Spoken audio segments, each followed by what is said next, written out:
convido os irmãos a abrirem suas Bíblias no Evangelho de Lucas, capítulo 10, e eu vou estar lendo a partir do verso de número 38, versículo 38 até o 42.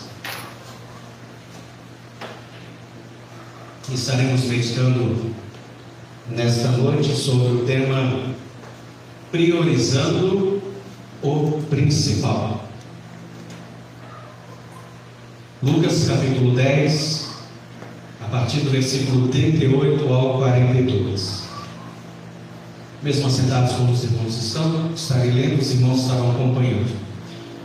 Diz a palavra do Senhor: E aconteceu que, indo eles de caminho, entrou numa aldeia, e certa mulher, por nome Marta, o recebeu em sua casa. E tinha esta uma irmã chamada Maria, a qual, assentando-se também aos pés de Jesus, ouvia a sua palavra. Marta, porém, andava distraída em muitos serviços, e aproximando-se disse: Senhor, não te importas que minha irmã me deixe servir só? Dize-lhe, pois, que me ajude. E respondendo Jesus, disse-lhe: Marta, Marta, estás ansiosa e afadigada com muitas coisas, mas uma só é necessária. E Maria escolheu a boa parte, a qual não lhe será tirada. Que Deus nos abençoe com a leitura de sua palavra. Amém. Priorizando o principal. Esses dias eu estava conversando com um amigo meu, e o assunto era TDAH. É o assunto que tem tomado conta das redes sociais, está no topo dos assuntos mais comentados na internet. Pessoas com TDAH.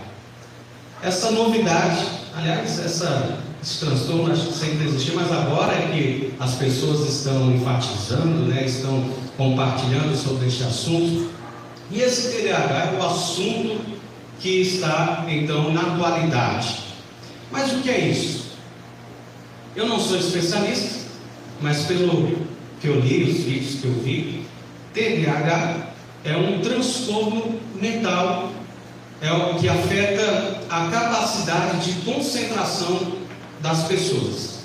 E essa falta de concentração, ou de capacidade de concentração, vem junto com a inquietação, com aquela vontade de falar tudo no mesmo tempo, com a ansiedade, com a agitação. Isso vai formando o TDAH, que significa transtorno do déficit de atenção com hiperatividade.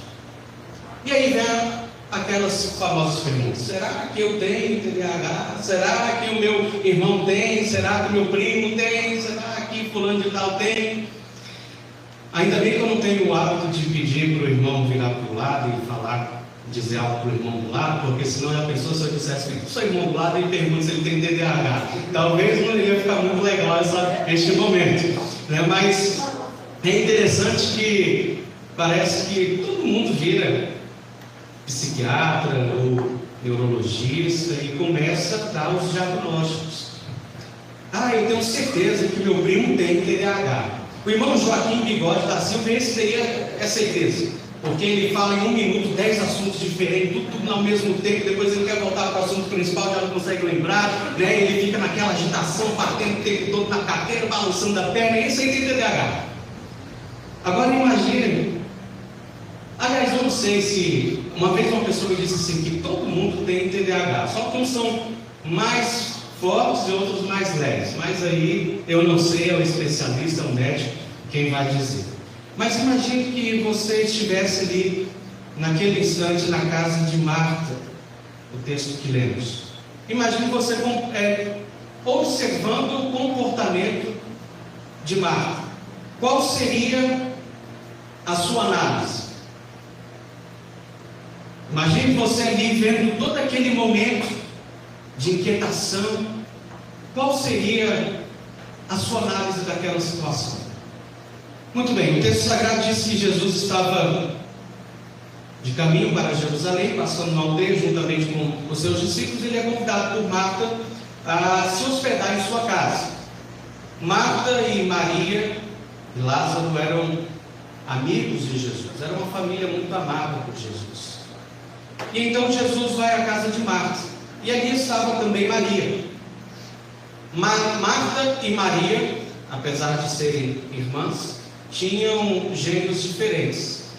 Eu imagino, pastor Alberto, que Marta tivesse um temperamento mais colérico, enquanto Maria fosse mais tranquila.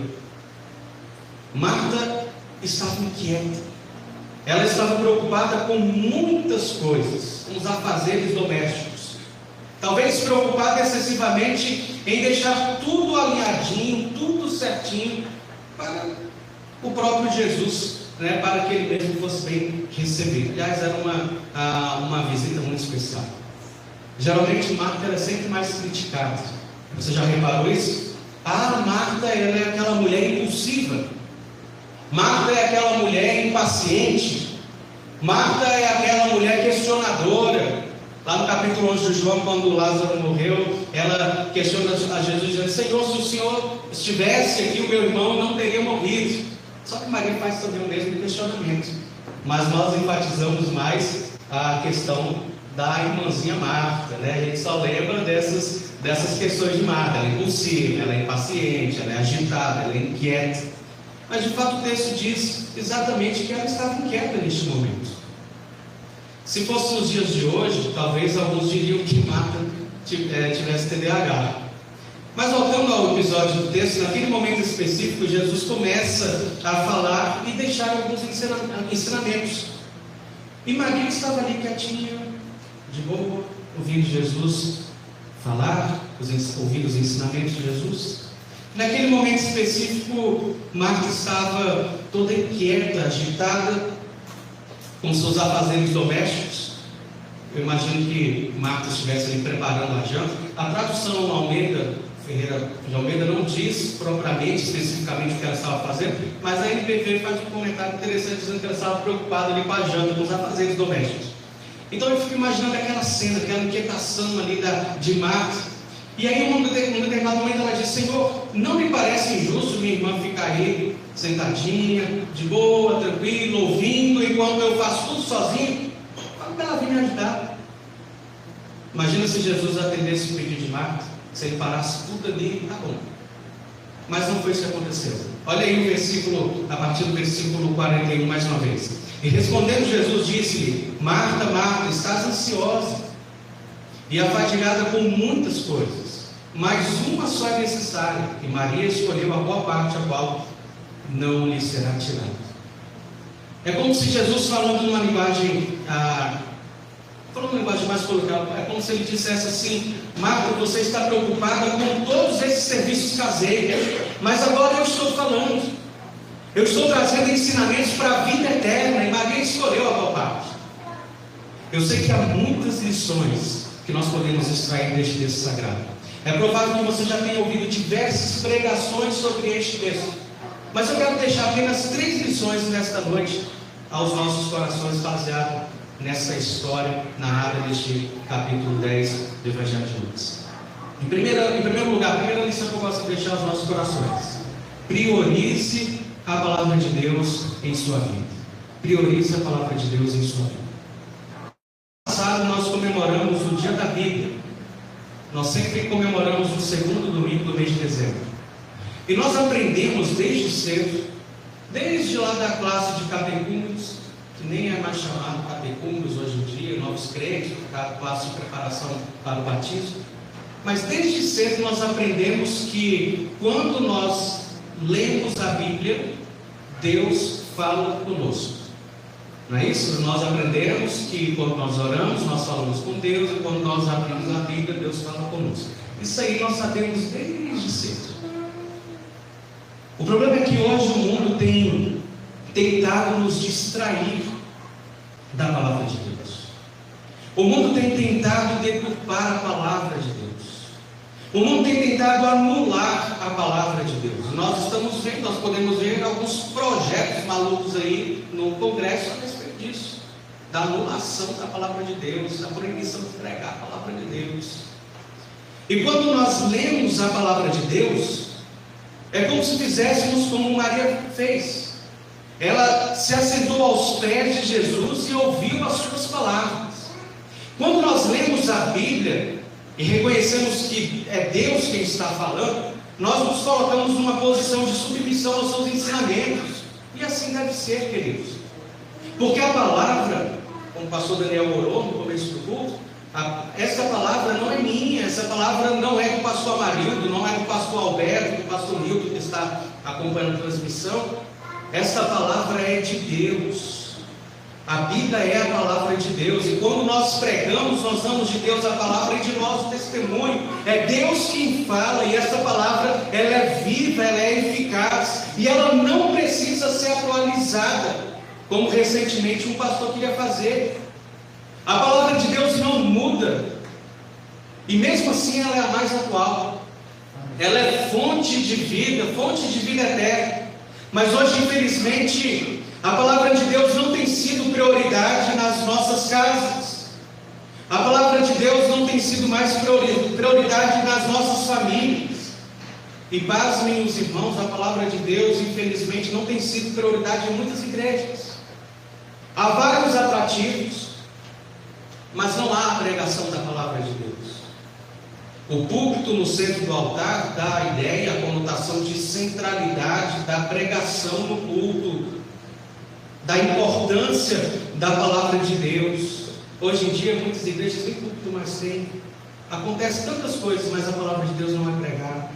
Se o pregador abrir a Bíblia e pregar Lucas capítulo 9, versículo 23, que diz: se alguém, quando Jesus disse, se alguém quiser vir após mim, negue-se a si mesmo, tome sua cruz e siga-me. Meu Deus, essa mensagem é muito pesada. Eu não quero esse compromisso. Essa igreja é chata, esse pastor só vive pregando renúncia. E aí a palavra de Deus vai sendo deixada de lado, porque os pastores também não querem confrontar a congregação, a igreja, ela vai sendo deixada de lado nas famílias, na igreja. E nós devemos, queridos irmãos, ter a ideia de que a convicção de que a palavra de Deus, ela é fundamental e ela deve ser priorizada em nossa vida. Mesmo que o mundo, mesmo que alguns líderes queiram nos distrair do nosso compromisso com a palavra de Deus, nós devemos estar firmes. Então não se afaste da palavra de Deus, meu querido irmão. Ela precisa ser prioridade na sua vida. Em Josué capítulo 1, versículo 8, nós lemos no dia da Bíblia, naquela dinâmica que nós fizemos, a palavra de Deus diz assim: não se aparte da tua boca o livro desta lei, antes medita nela de dia e noite, para que tenhas cuidado de fazer conforme tudo quanto nele está escrito, porque então farás prosperar o teu caminho e então prudentemente te conduzirás. Maria se assentou e ouviu a palavra de Deus, a palavra do Senhor. Eu e você, queridos irmãos, precisamos dar atenção às palavras de Jesus. Em certa ocasião, Jesus disse às pessoas: ouvi-me todos com atenção. E nós devemos ouvir a palavra de Deus com atenção. Nós precisamos ouvir o que Deus tem a nos falar. Então, em primeiro lugar, nós devemos priorizar a palavra de Deus. Em segundo lugar, priorize os momentos com Deus. Hoje há tantas coisas para fazer. Hoje nós estamos tão ocupados com tantas coisas, tantas responsabilidades, na verdade. Todos nós temos responsabilidades, isso é normal e é bom.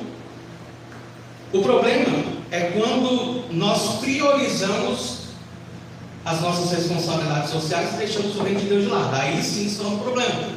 O problema é quando eu priorizo o meu emprego e deixo a presença do Senhor para lá, em segundo lugar. O problema é quando eu priorizo o cargo que eu tenho na minha empresa e eu deixo a presença do Senhor de lado. Aliás, o excesso de zelo, por melhor das intenções, em alguns casos pode fazer mal.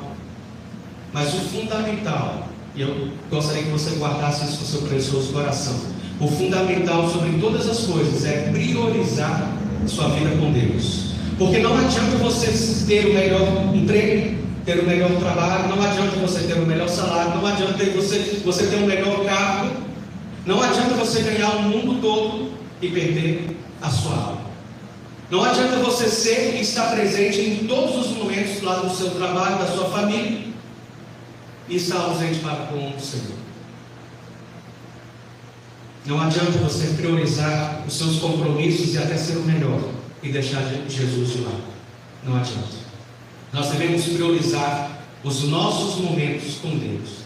E as demais coisas, Deus nos ajuda a honrá-los em nossos compromissos. O que Marta estava fazendo era legal, olhando no lado positivo. Ela queria ver tudo arrumadinho e ela estava se esforçando para isso. Mas naquele momento principal era estar atenta ao que Jesus estava falando. Em terceiro e último lugar, priorize o principal, que é o tema da mensagem.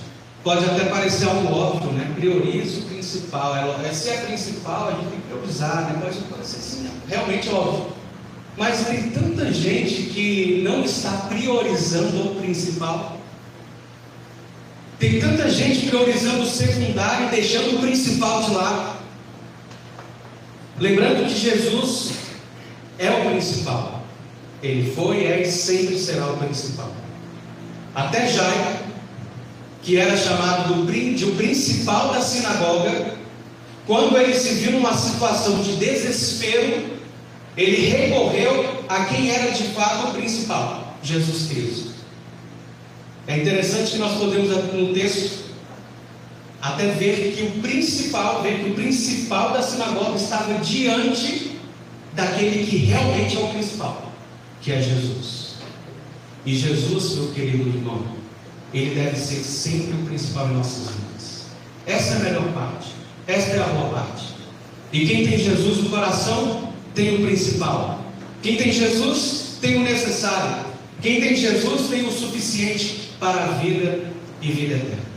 Então, concluindo, dadas estas 3 lições práticas às nossas vidas, eu concluo dizendo que, primeiro, a palavra de Deus deve ser priorizada e valorizada em nosso meio. E segundo, os momentos da nossa vida só fazem sentido quando Jesus está em primeiro lugar.